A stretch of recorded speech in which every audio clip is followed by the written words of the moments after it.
আসসালামু আলাইকুম, welcome back to my channel. আজকে আমি আপনাদের সাথে শেয়ার করব চালের গুঁড়া আর মসুরের ডাল দিয়ে অসম্ভব মজাদার পাকন পিঠার রেসিপি। মুগ ডালের পাকন পিঠাটা কিন্তু আমরা সবাই খেয়ে থাকি, কিন্তু মসুরের ডালের পিঠাটাও যে কতটা সুস্বাদু এটা না খেলে বুঝবেন না। পিঠা তৈরি করার জন্য এখানে আমি হাফ কাপ পরিমাণ মসুরের ডাল আগে থেকে ভালো করে ধুয়ে নিয়েছিলাম। এখন একটা প্যানের মধ্যে দিয়ে দিয়েছি। হাফ কাপ ডালের সাথে আমি দিয়ে দিচ্ছি 2 কাপ পরিমাণ পানি। আর মেজারমেন্ট কাপ দিয়ে মেপে ডালটা নিয়েছি। মেজারমেন্ট কাপ দিয়েই আমি পানিটা দিয়ে নিয়েছি। স্বাদ মতো লবণ দিয়ে দিলাম। আর লবণটা আমি চালের গুঁড়ার সম পরিমাণ দিয়েছি, চালের গুঁড়াটা আলাদা করে দিব না। এখন আমি ঢাকনা দিয়ে ডালটাকে সিদ্ধ করে নিচ্ছি। চুলার আঁচটা মিডিয়াম টু লোতে রেখে ডালটাকে সিদ্ধ করে নিয়েছি। এখন একটা ঘুটনির সাহায্যে ডালটাকে ঘুটে নিচ্ছি। পিঠার কালারটা সুন্দরের জন্য হাফ চা চামচ দিয়ে দিয়েছি ফুড কালার। এখন আমি ফুড কালারটা মিশিয়ে দিয়ে দিচ্ছি 1.5 কাপ পরিমাণ চালের গুঁড়া।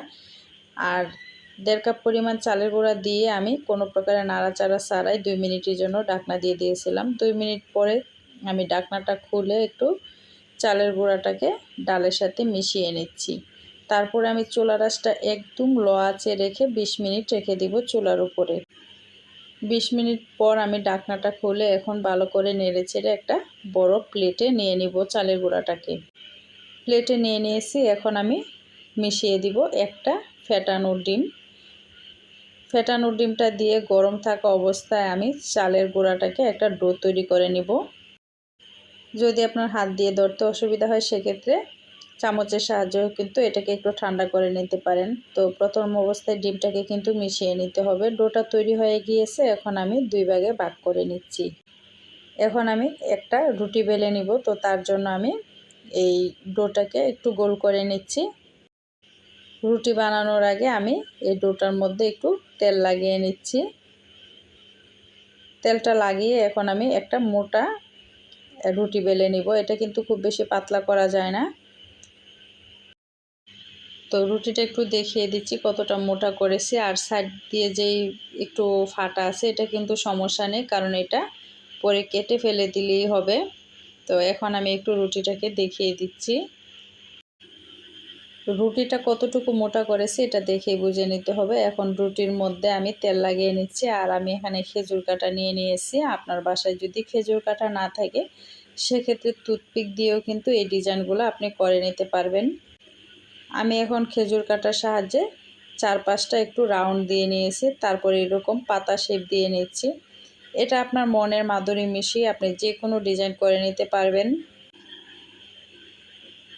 তো এই ডিজাইনগুলো কিন্তু দেখে বুঝে নিতে হবে। তো দেখে আমি কীরকম ডিজাইন করতেছি দেখে নেবেন। প্রথমে এঁকে নিয়েছি, তারপরে আমি খেজুর কাটার যে আগাটা আছে সেটা দিয়ে একটু আলতো করে ডিজাইন করে নিচ্ছি। এখানে আমি কয়েকটা ডিজাইন আপনাদের সাথে শেয়ার করব। আপনারা যে ডিজাইনটা বুঝতে পারেন বা যেটা করতে সহজ মনে হয় সেটা দিয়ে কিন্তু এই পিঠাটা আপনি নকশা করতে পারেন।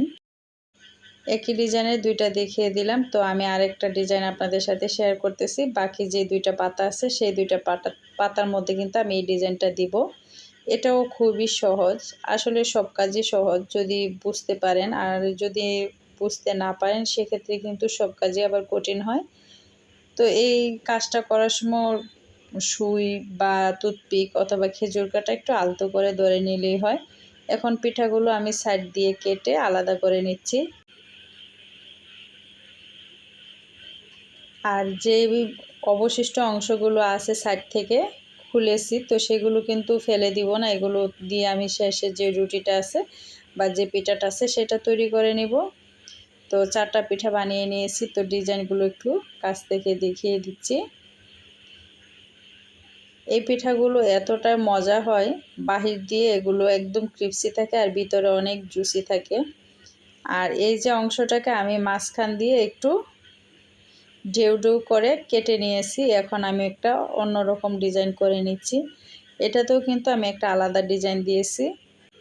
আসলে ডিজাইনগুলোর নামটাও আমার জানা নেই, কিন্তু আমি যতটুকু পারি চেষ্টা করেছি আপনাদের সাথে শেয়ার করে। আর আপনারা যদি চান এগুলো করতে একটু খেয়াল করে যদি তৈরি করেন ইনশাল্লাহ পারফেক্ট হবে।